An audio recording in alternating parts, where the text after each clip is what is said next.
नमस्ते, आप देख रहे हैं 24 घंटे 24 रिपोर्टर। सबसे पहले डालते हैं सुर्खियों पर नजर। सरोज सिंह बताएंगी, पीएम मोदी ने खुद को बताया अंबेडकर का भक्त, कहा कोई नहीं छीन सकता दलितों का आरक्षण। प्रशांत बताएंगे, दिल्ली में लड़ी जा रही है उत्तराखंड की लड़ाई, राष्ट्रपति से मिले बीजेपी और कांग्रेस के नेता। मयूर परीख बताएंगे, मुंबई के देवनार डंपिंग ग्राउंड में अब भी नहीं बुझी आग, शिवसेना ने कहा हमें बदनाम करने के लिए लगाई जा रही है आग। जानवी मुले बताएंगी, दिल्ली के फिरोजशाह कोटला स्टेडियम में 30 मार्च को होने वाले वर्ल्ड कप सेमीफाइनल पर संकट, हाई कोर्ट ने नहीं दी डीडीसीए को राहत। अब इस वक्त की सबसे बड़ी खबर।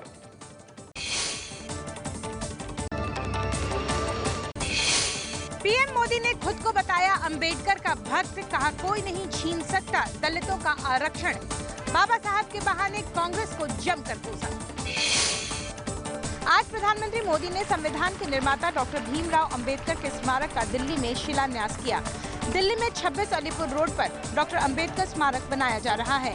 आज ही उन्होंने खुद को अंबेडकर का भक्त बताकर आरक्षण का समर्थन भी किया। खुद बाबा साहब अंबेडकर भी आकर के आपका ये हक नहीं छीन सकते। पिछले एक साल में पीएम लंदन, लखनऊ और मुंबई समेत कई जगहों पर अंबेडकर को अलग अलग तरीके से याद कर चुके हैं। ऐसा माना जा रहा है कि मोदी दलितों को लुभाने की कोशिश में जुटे हैं। वेंकैया नायडू की राह पर मध्य प्रदेश के मुख्यमंत्री शिवराज प्रधानमंत्री नरेंद्र मोदी को भगवान का वरदान बताते हुए कहा कि उन्होंने जो काम किया वो इंसानों के बूते के बाहर। जिस ढंग से माननीय प्रधानमंत्री जी काम कर रहे हैं वो अद्भुत है और आम तौर पर किसी मनुष्य के बूते की बात नहीं लगती। मैं भी मानता हूं कि नरेंद्र मोदी जी के रूप में भगवान ने एक वरदान भारत को दिया है जो देश की प्रगति और विकास में अपनी तरफ से कोई कसर नहीं छोड़ रहे। बीजेपी की राष्ट्रीय कार्यकारिणी में वेंकैया नायडू ने पीएम नरेंद्र मोदी को भारत के लिए भगवान का उपहार बताया था। उससे पहले गृह राज्य मंत्री किरण रिजिजू ने कहा था कि मोदी युग के आने की भविष्यवाणी सैकड़ों साल पहले नोस्ट्राडामस ने कर दी थी। राष्ट्रीय कार्यकारिणी में पार्टी के बड़बोले नेताओं को पीएम ने लताड़ा, कहा कैमरा देखकर बहक जाते हैं बीजेपी के कुछ नेता। दिल्ली में बीजेपी की राष्ट्रीय कार्यकारिणी में प्रधानमंत्री ने विकास को सबसे बड़ा एजेंडा बताया। उन्होंने कहा कि बीजेपी के कई नेता बेकार की बयानबाजी की वजह से एजेंडा भटका देते हैं। उन्होंने कहा टीवी कैमरे आपको इसलिए नहीं खोजते हैं कि आप बहुत महत्वपूर्ण हैं, बल्कि इसलिए कि आपके बयान से सुर्खियां बनती हैं। विपक्ष के बहकावे में आकर पार्टी के कुछ नेता चर्चा की पूरी दिशा ही बदल देते हैं। जिसके पास 1 करोड़ रुपया नहीं होता है वो भी 1 करोड़ का इनाम घोषित कर देता है। दिल्ली में बीजेपी की 2 दिनों की राष्ट्रीय कार्यकारिणी की बैठक थी, जिसका कल आखिरी दिन था। उत्तराखंड में कांग्रेस सरकार पर संकट गहराता जा रहा है। बीजेपी नेताओं ने राष्ट्रपति प्रणब मुखर्जी से मुलाकात कर हरीश रावत सरकार को बर्खास्त करने की मांग की है, तो कांग्रेस नेताओं ने भी राष्ट्रपति से मुलाकात कर सरकार को बहुमत साबित करने का मौका देने को कहा है। उत्तराखंड से बीजेपी के 26 विधायकों और 5 सांसदों ने विजय चौक से राष्ट्रपति भवन तक पैदल मार्च किया और उसके बाद राष्ट्रपति प्रणब मुखर्जी से मुलाकात की। ये सभी हरीश रावत सरकार को बर्खास्त करने की मांग कर रहे हैं। हालांकि चौंकाने वाली बात यह रही कि इस प्रतिनिधिमंडल में कांग्रेस के 9 बागी विधायक शामिल नहीं हुए। 70 की विधानसभा है, 36 लोगों का मत हमारे साथ है, इसलिए यह अल्पमत वाली सरकार है, इसे 1 मिनट भी सत्ता में रहने का अधिकार नहीं है। बीजेपी नेताओं की मुलाकात के बाद गुलाम नबी आजाद, कपिल सिब्बल और अंबिका सोनी समेत कांग्रेस के 6 नेताओं ने राष्ट्रपति से मुलाकात की और माना जा रहा है कि उन्होंने उत्तराखंड में सरकार को बहुमत साबित करने का मौका देने को कहा है। उत्तराखंड में फूट से डरी कांग्रेस ने अपने विधायकों को जिम कॉर्बेट पार्क के रिजॉर्ट में पहुंचाया। विश्वास प्रस्ताव से पहले विधायकों के टूटने का खतरा। सीएम हरीश रावत ने अपने विधायकों को देहरादून से दूर जिम कॉर्बेट पार्क के करीब एक अज्ञात जगह पर पहुंचा दिया है। उन्हें डर है कि 28 मार्च को विधानसभा में विश्वास मत से पहले बीजेपी विधायकों की खरीद फरोख्त कर सकती है। पूर्व सीएम विजय बहुगुणा के नेतृत्व में कांग्रेस के 9 विधायक बागी हो चुके हैं, जिससे कांग्रेस सरकार अल्पमत में आ चुकी है। अब ऐसी खबर है कि कांग्रेस के 8 और विधायक बहुगुणा के संपर्क में हैं। हमारे जो एमएलएज हैं वो बीजेपी की सरकार ने और बीजेपी की पार्टी ने बंदी बना के रखा है और उनसे स्टेटमेंट दिला रहे हैं। बीजेपी 28 मार्च तक इंतजार करने के मूड में नहीं है। वो कल ही बहुमत साबित करने की मांग कर रही है। कांग्रेस नेता शशि थरूर ने जेएनयू छात्र संघ अध्यक्ष कन्हैया की तुलना भगत सिंह से की। बीजेपी ने इसे भगत सिंह का अपमान बताया है। As you know, the biggest victims of the sedition law under the British were Nehru, Mahatma Gandhi, Bal Gangadhar Tilak, Annie Besant, Bhagat Singh. Bhagat Singh. Now, Bhagat Singh was the Kanhaiya Kumar of his time. Bhagat Singh Bharat माता की जय कहते हुए भारत की आजादी के लिए लड़ते हुए फांसी के फंदे को उन्होंने चूमने का काम किया था। उन्होंने कभी भी भारत के बर्बादी के नारे नहीं लगाए, बल्कि भारत की आजादी के नारे लगाए। शशि थरूर ये बताएं कि अगर कन्हैया भगत सिंह हैं तो राहुल जी और सोनिया जी क्या हैं? शहीद भगत सिंह ने देश की आजादी के लिए अंग्रेजों के खिलाफ लड़ाई लड़ी थी। सिर्फ 24 साल की उम्र में अंग्रेजों ने भगत सिंह को फांसी दे दी थी। कन्हैया की तुलना भगत सिंह से करने पर देश की राजनीति गर्मा गई है। कांग्रेस का बयान से किनारा करने के बाद थरूर ने भी सफाई दी है। You are finding one marginal thing which was said in response to a comment from the audience. Those who were there will tell you it was a girl in the audience who mentioned Bhagat Singh, and I said yes, Bhagat Singh was the Kanhaiya of his time, by which I meant he was a young man in his 20s with Marxist ideas and beliefs who had a great passion for the motherland, and Kanhaiya has those same qualities in common. That's all. It's nothing more than that. शहीद भगत सिंह ने देश की आजादी के लिए अंग्रेजों से लड़ाई लड़ी थी। सिर्फ 24 साल की उम्र में अंग्रेजों ने उन्हें फांसी दे दी थी। बिहार विधानसभा में विधायकों को दिए गए तोहफे को लेकर विवाद बढ़ गया है। ये वही तोहफे हैं जिन्हें बजट से पहले बिहार विधानसभा के विधायकों को बांटा गया है। पूर्व उप मुख्यमंत्री सुशील मोदी ने राज्य में 4 महीनों से शिक्षकों को वेतन नहीं मिलने का मुद्दा उठाते हुए अपना तोहफा लौटा दिया है। सुशील मोदी ने कहा है कि उनकी पार्टी के नेता भी तोहफा लौटा रहे हैं। तोहफा लौटाने पर बिहार के उप मुख्यमंत्री तेजस्वी यादव ने चुनौती दी है कि पुराने तोहफे भी तो लौटाएं सुशील मोदी। पहले जो इतने सालों से जो गिफ्ट ले रहे हैं तो वो भी गिफ्ट वापस करेंगे कि नहीं करेंगे, ये भी पूछ लीजिए। दरअसल बिहार में विधायकों को तोहफे बांटे जाने की परंपरा रही है। जाहिर है कि जिस राज्य में शिक्षकों को देने के लिए तनख्वाह न हो, वहां किस हक से तोहफे बांटे जा रहे हैं।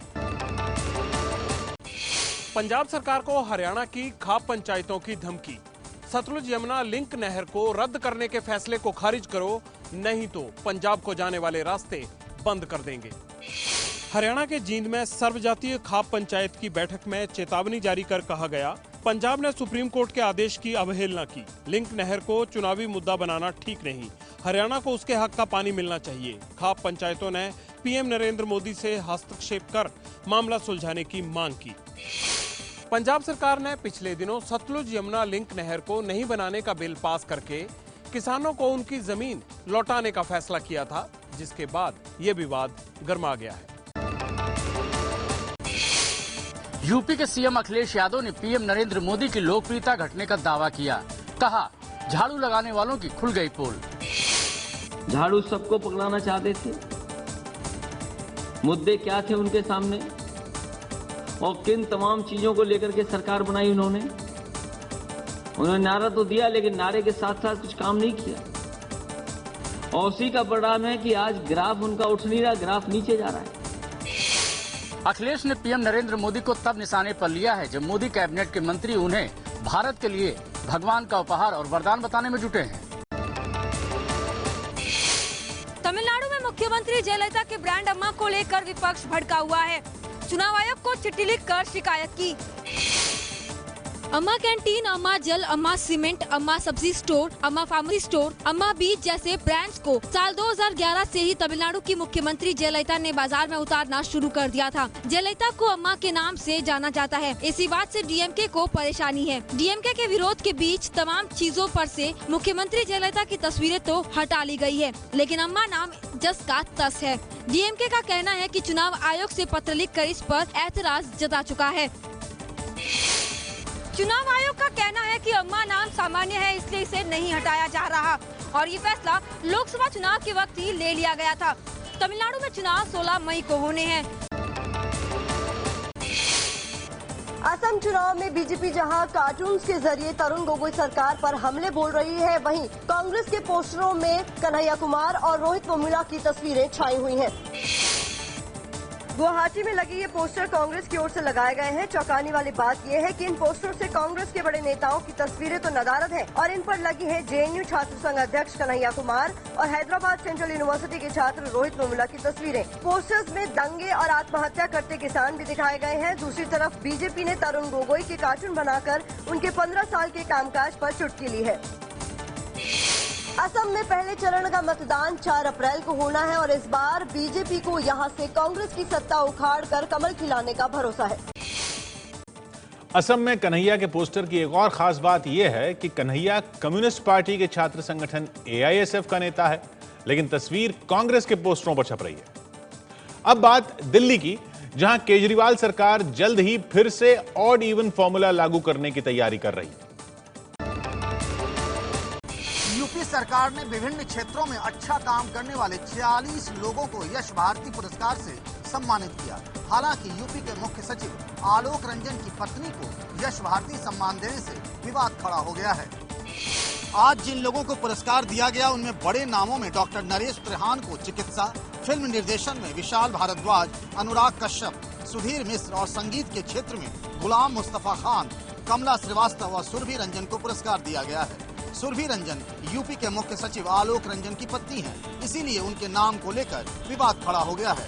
कुछ सामाजिक संगठन सुरभि रंजन को यश भारती पुरस्कार दिए जाने के खिलाफ कोर्ट चले गए हैं। दिल्ली के फिरोज शाह कोटला स्टेडियम में 30 मार्च को होने वाले वर्ल्ड कप सेमीफाइनल पर संकट। हाईकोर्ट ने आज नहीं दी डीडीसीए को राहत। दिल्ली के फिरोज शाह कोटला स्टेडियम में ओल्ड क्लब हाउस के लिए कंप्लीशन सर्टिफिकेट नहीं होने के मामले में दिल्ली हाई कोर्ट ने डीडीसीए को किसी तरह की राहत नहीं दी। डीडीसीए चाहता है कि आरपी मेहरा ब्लॉक के कंप्लीशन सर्टिफिकेट के लिए कोर्ट दक्षिणी दिल्ली एमसीडी को निर्देश दे, लेकिन कोर्ट ने ऐसा नहीं किया। डीडीसीए के काम को देखने के लिए हाई कोर्ट की तरफ से नियुक्त जस्टिस मुकुल मुदगल ने भी आरपी मेहरा ब्लॉक की टिकटें नहीं बेचने का आदेश दे रखा है। उनका कहना है कि इसका इस्तेमाल मीडिया के लिए किया जाए। इस मामले की सुनवाई कल भी जारी रहेगी। अब देखना ये है कि दिल्ली में मैच की इजाजत मिलती है या नहीं। यूपी सरकार ने विभिन्न क्षेत्रों में अच्छा काम करने वाले 46 लोगों को यश भारती पुरस्कार से सम्मानित किया। हालांकि यूपी के मुख्य सचिव आलोक रंजन की पत्नी को यश भारती सम्मान देने से विवाद खड़ा हो गया है। आज जिन लोगों को पुरस्कार दिया गया उनमें बड़े नामों में डॉक्टर नरेश त्रिहान को चिकित्सा, फिल्म निर्देशन में विशाल भारद्वाज, अनुराग कश्यप, सुधीर मिश्र और संगीत के क्षेत्र में गुलाम मुस्तफा खान, कमला श्रीवास्तव और सुरभि रंजन को पुरस्कार दिया गया है। सुरभि रंजन यूपी के मुख्य सचिव आलोक रंजन की पत्नी हैं, इसीलिए उनके नाम को लेकर विवाद खड़ा हो गया है। कुछ सामाजिक संगठन सुरभि रंजन को यश भारती पुरस्कार दिए जाने के खिलाफ कोर्ट चले गए हैं। मुंबई के देवनार डंपिंग ग्राउंड में लगी आग अब काबू में है, लेकिन मुंबई का वातावरण प्रदूषित हो गया है। शिवसेना ने इन आग के कारणों की जांच की मांग की है। देवनार डंपिंग ग्राउंड में आग लगने से मुंबई के उत्तर पूर्वी इलाके में धुआं छाया हुआ है। मुंबई के देवनार डंपिंग ग्राउंड में कल के दिन आग लगी थी, जिस पर काबू पा लिया गया है। शिवसेना नेता और महाराष्ट्र के पर्यावरण मंत्री रामदास कदम ने मुख्यमंत्री को पत्र लिखकर इसकी जांच की मांग की है। कदम का कहना है कि ये शिवसेना को बदनाम करने की साजिश है। मुझे ऐसा शक है कि मुंबई महानगर पालिका को बदनाम करने का शायद किसका कट है। ये शिवसेना को बदनाम करने के लिए कट कारस्थान है, ऐसा मैं समझता हूँ। मुख्यमंत्री जी को फिर से मैं विनती करने वाला हूँ, उसकी तत्काल जांच होनी चाहिए और दूध का दूध पानी का पानी होना चाहिए। महाराष्ट्र में सरकार भले ही शिवसेना और बीजेपी की हो, लेकिन दोनों के संबंध अच्छे नहीं। आने वाले दिनों में बीजेपी के चुनाव में इन दोनों पक्षों का गठबंधन होगा या नहीं, ये भी अब तक तय नहीं हो पाया है। आतंकियों के निशाने पर उज्जैन का सिंहस्थ महाकुंभ। उज्जैन के होटल में विस्फोटक बरामद होने के बाद हरकत में आई पुलिस। 19 मार्च को मध्य प्रदेश के उज्जैन में एक होटल के कमरे से संदिग्ध बैग मिलने पर हड़कंप मच गया था। बैग में 3 किलो विस्फोटक और 25 डेटोनेटर थे। कमरे के जिन युवकों ने किराए पर लिया था वो मौके से पहले फरार हो चुके थे। होटल स्टाफ से मिली जानकारी के आधार पर एटीएस 3 संदिग्धों को तलाश रही है। मध्य प्रदेश के उज्जैन में 22 अप्रैल से 21 मई तक सिंहस्थ कुंभ लगने जा रहा है। पश्चिम बंगाल के बर्दवान जिले में जंगली हाथियों के हमले में 4 लोगों की मौत हो गई और 2 लोग गंभीर रूप से घायल हुए हैं। ये तस्वीरें बर्दवान जिले के ही गांव की हैं, जहां जंगली हाथी ने एक किसान को अपनी सूंड से पकड़कर जमीन पर पटक दिया। जंगली हाथी पिछले 2 दिनों से यहां आतंक मचाए हुए हैं, जिसमें 4 लोगों की मौत हुई है। ये हाथी दामोदर नदी क्रॉस करके बांकुरा के जंगलों से बर्दवान जिले में घुसे थे। 48 घंटे बाद वन विभाग के लोगों ने दोनों हाथियों को ट्रैंक्विलाइजर के जरिए बेहोश कर काबू में कर लिया है।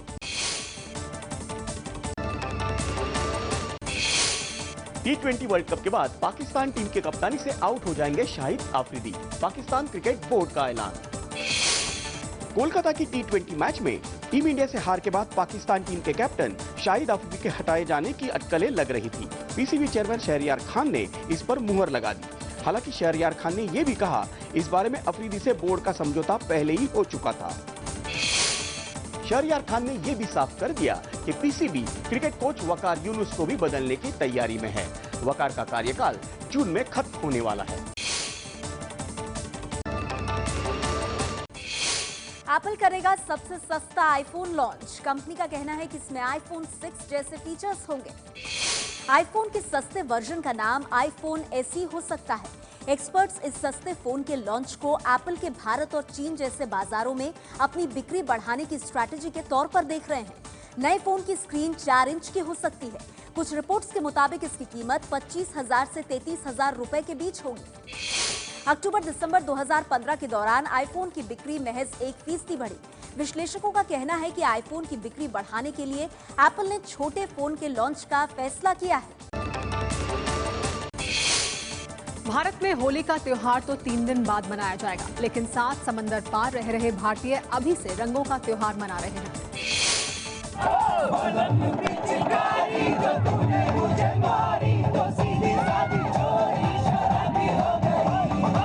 ये तस्वीरें लंदन की हैं। यहाँ रह रहे भारतीय समुदाय के लोगों ने 4 दिन पहले से ही होली का जश्न मनाना शुरू कर दिया है। होली के हुल्लड़ के नाम से बॉलीवुड के गानों पर होली के रंग में डूबे हैं ये लोग।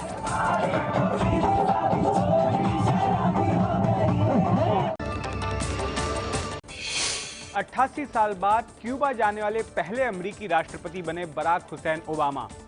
क्यूबा में ओबामा का जोरदार स्वागत हुआ। बराक ओबामा अपने परिवार के साथ क्यूबा की राजधानी हवाना पहुंचे। पहुंचने के बाद वो पुराने हवाना के कई इलाकों को पैदल देखने पहुंचे।